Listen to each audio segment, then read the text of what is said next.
Voltaire meant that as satire, but the sentence describes something more precise than he intended. Not a theological argument, a neurological one. The mind does not tolerate a universe without structure. When structure disappears, the mind does not wait. It builds, and it builds fast from whatever materials are available, regardless of whether those materials are accurate.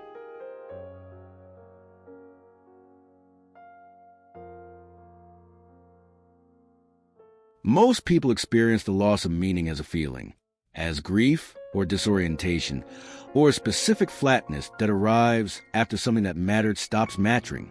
But the psychology of meaning is not primarily about feeling. It is about function. The mind constructs meaning the way it constructs perception, automatically below awareness, from incomplete information. And when the construction fails, what follows is not just emotional pain. It is a specific kind of cognitive emergency. Psychologist Roy Baumeister at Florida State University spent 3 decades mapping what meaning actually is, not philosophically, but functionally. His conclusion, published in a 1991 synthesis of the research, was specific. Meaning is not a property of the world. It is a cognitive function that the mind performs on experience.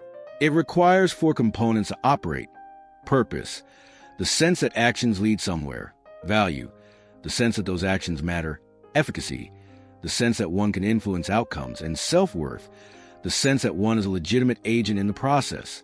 Remove any one of these, the system begins to destabilize. The constellation is the most precise metaphor for this. The stars in Orion are not related. They exist at vastly different distances, in different directions, with no physical connection. The pattern is imposed by the mind, because the mind cannot process a sky full of unrelated points. It connects them. It names them. It assigns a mythology. This is not a cognitive flaw. It is a mechanism by which a system that evolved in a world of genuine patterns handles the experience of apparent randomness. Jung said that in 1959, in an interview, not as philosophical position, but as clinical observation, he had spent decades watching patients, not psychotic, not severely depressed, who had arrived at what he called a loss of meaning in midlife, and whose symptoms he could not adequately treat through any conventional psychological lens. What they experienced was not the absence of happiness. It was the absence of orientation. And orientation, Jung argued, is not a luxury. It is a prerequisite for functioning. The dominant framework for meaning in Western culture is receptive. Meaning is something that exists in the world, and that the mind discovers. Religious frameworks located in divine purpose. Romantic frameworks located in authentic feeling. Humanist frameworks located in rational choice. Each of these frameworks is coherent. Each treats meaning as something that pre-exists the search. And each produces a specific vulnerability. When the source of that pre-existing meaning disappears, when faith erodes, when a relationship ends, when a project fails, the mind is left without a construction because it was never taught to build. This is what psychologists call the given world assumption, the largely unconscious belief that meaning is embedded in circumstances rather than constructed by the mind. People who operate from this assumption are not intellectually naive. They can articulate that meaning is subjective. But at the functional level, in the way they allocate attention, in the way they respond to loss, they behave as though meaning were a property of things rather than a property of the mind's relationship to things. And when the things change, the meaning disappears with them. Frankl arrived at this insight not theoretically but empirically from inside Auschwitz, watching which prisoners survived and which did not. His observation was precise. Physical condition correlated poorly with survival. Psychological condition correlated strongly. And the single most predictive psychological variable was not resilience in conventional sense. It was the maintenance of what he called noogenic tension, the gap between what the person was and what they felt they were capable of becoming. Purpose as a functional state, not a philosophical position. In the 1980s, psychologist Sheldon Solomon at Skidmore College, together with Jeff Greenberg and Tom Pyszczynski, developed terror management theory, one of the most extensively tested frameworks in social psychology. Their central finding: a significant portion of human meaning-making behavior is not driven by a desire for coherence or purpose. It is driven by the management of mortality salience. the chronic, low-level awareness that death is certain and its timing is unpredictable. When that awareness becomes acute, the mind does not engage with it directly. It buries it under structures of significance, cultural worldviews, legacy, achievement, symbolic immortality. Terror management theory was tested across hundreds of studies. The finding held.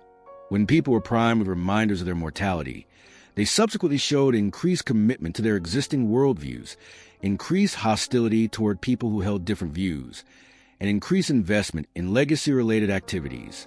The meaning-making system doesn't respond to mortality awareness with philosophy. It responds with construction. Faster, denser, more defended. Irvin Yalom at Stanford University spent decades working clinically with what he called the ultimate concerns: death, freedom, isolation, and meaninglessness. His finding from thousands of hours of clinical work was specific. Most people do not confront these concerns directly. They manage them through what he called defense mechanisms of everyday life: busyness, distraction, compulsive planning, the maintenance of relationships that confirm rather than challenge the existing meaning structure. The confrontation, when it comes through illness, loss, or radical disruption, is experienced not as philosophical inquiry, but as emergency. Albert Camus opened the myth of Sisyphus with that sentence not as provocation, but as diagnostic precision.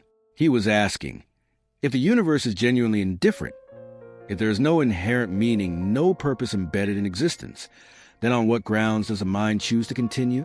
His answer was not optimism. It was revolt, the deliberate act of continuing in full awareness of the absurdity, not because meaning has been found, but because the act of creating meaning, even temporary, even provisional, is itself the only authentic response to a universe that does not provide it. Leo Tolstoy documented his own meaning crisis with unusual precision in a confession written in 1880, at the height of his literary reputation. After War and Peace, after Anna Karenina, he experienced a complete collapse of the structures that had sustained his sense of purpose. He described it as a sudden appearance of a question that had always been present but suppressed. What does it all amount to? And the question, once asked, could not be managed. He considered suicide seriously. He hid the ropes and guns in his house because he did not trust himself near them.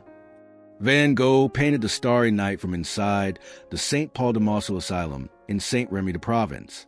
He had been admitted voluntarily after the incident in Alls. What is psychologically remarkable about the painting is not its beauty. It is its structure.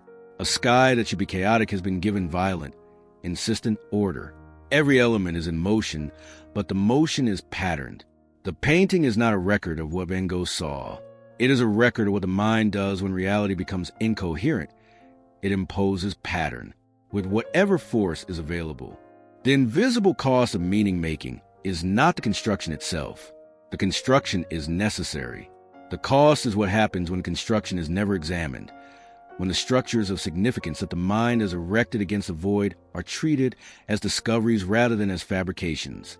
The person who has built their meaning around a specific identity, a specific relationship, a specific project, is not living inside significance. They are living inside a structure that resembles significance. And when that structure is disrupted, what they experience is not the loss of meaning.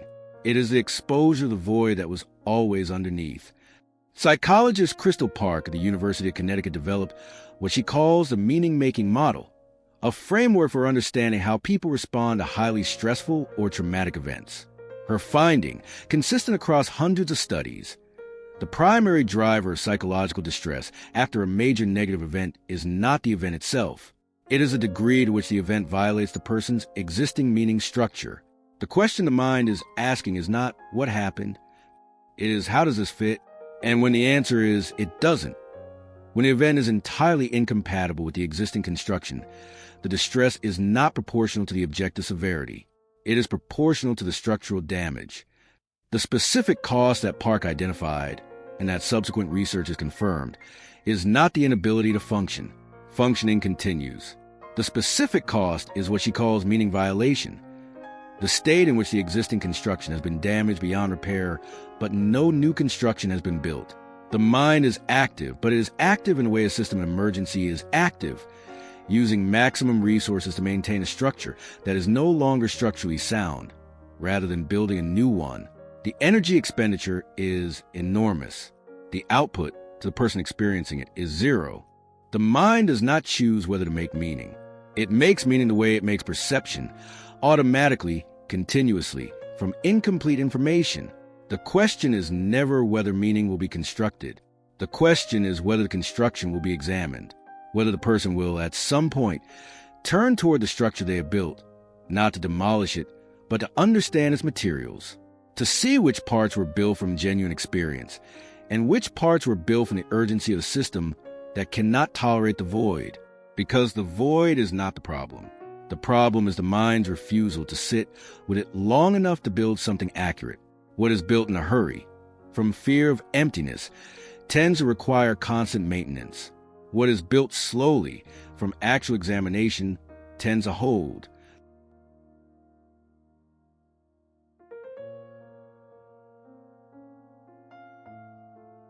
The mind that has never examined its own construction does not live without meaning. It lives inside a structure it never chose and calls it fate. Inner observer. Observe your mind. Understand reality.